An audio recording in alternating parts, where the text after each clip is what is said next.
Believe it or not, those little beige ceramic tubes are foot warmers? They're foot warmers. Okay. Yeah. Here to tell me more about it, Erin Stone, co-owner of Tin Barn Market here in Almonte. All right, where did you find them? So these are a pretty cool find. We found them at a market, and the story behind them is essentially they came from a factory that burnt down in Scotland, and that was in the late 1800s. But luckily, they had trap doors in the ground, and in the trap doors, they were able to salvage a lot of pottery that was still intact. So these are one of the items, and essentially you fill them up with hot water, you put a wine cork in them, and you stick them at the end of your bed, and they're a foot warmer. Now, a lot of people are using them for different things too. I mean, that's the idea of the shop, is repurpose, think of different ideas. So vases, candle holders, you name it. If you have a creative idea for these are pretty cool to have in your home. For sure. Yeah. Especially because I would imagine that there's only a limited number of them still in existence. Yeah, and we only have a few left in the store, so it's a good idea to come down if you really want them right fast. Definitely the appeal of vintage products. Now, it's not only vintage. What is the difference between a vintage product and a salvaged item? Well, vintage is usually defined now anything 80s and older. Okay. And salvage stuff is stuff that we're, reclaiming a lot from buildings or, something that's being deconstructed, basically. Okay. So a good example, which is one of our ultimate favorites in the shop right now, are these tin ceiling tiles. So you would have seen these in an old farmhouse, maybe in the kitchen, in the ceiling.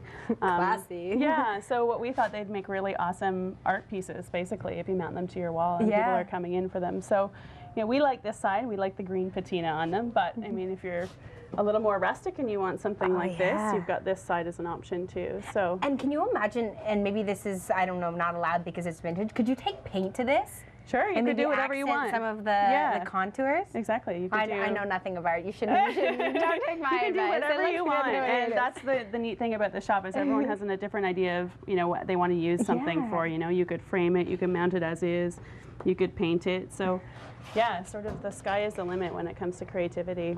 So, Tin Barn Market kind of, was brought when it originally started. It was a pop-up, right? That's right. Yeah. So you're only around Saturday, Sunday. Yeah. And so after December 24th, the location here in Almonte is going to pop down. Yes. And be sort of closed until January 24th. But we don't want to deter anyone. If they send you an email, go to the website. You are able to get your hands on some of the products. Sure, you can contact us and come into the shop by appointment or by chance. So, yes. What is this lovely green cabinet? So the green cabinet is actually an old employee punch clock, punch card holder. So you can see all the numbers the employees had. So we thought it would be really great if you wanted to sort papers or maybe art supplies. And plus we're in love with the color turquoise. So yes, clearly. Yeah, anything turquoise kind of goes in this shop for sure. That's a lot of fun. Congratulations. Yeah, You've got some really, really neat finds. If you haven't finished your Christmas shopping, this is absolutely a great place to find some unique items. Or if you're one of those sort of antique buffs too, you've got a lot of things here that are in great condition and can really accent your home. Exactly. Thank you so much for having us here today. It was really nice to meet you both. Yeah, thank you, Vicki. Head to the Tin Barn Market website for all of the information, or come on down. There's just a few days left to do so here in Almonte.